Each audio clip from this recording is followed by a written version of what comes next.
নাবালিকা কিশোরীকে ভুল বুঝিয়ে নিয়ে যাওয়ার অভিযোগে এক যুবককে গ্রেফতার করল মন্তেশ্বর থানার পুলিশ। ধৃত সুজয় পণ্ডিত মন্তেশ্বর ব্লকের মামুদপুর 2 নম্বর অঞ্চলের মাছডাঙ্গা এলাকার বাসিন্দা।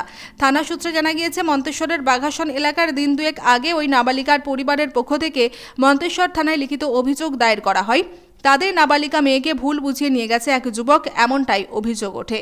অভিযোগের ভিত্তিতে তদন্তে নেমে পুলিশ বিশেষ সূত্র মারফত খবর পেয়ে গতকাল সন্ধ্যায় পুটসুরি বাজার এলাকা থেকে ওই কিশোরীকে উদ্ধার করে গ্রেফতার করা হয় যুবককে। ধৃত যুবক ও নাবালিকা কিশোরীকে কালনা আদালতে তোলে মন্তেশ্বর থানার পুলিশ।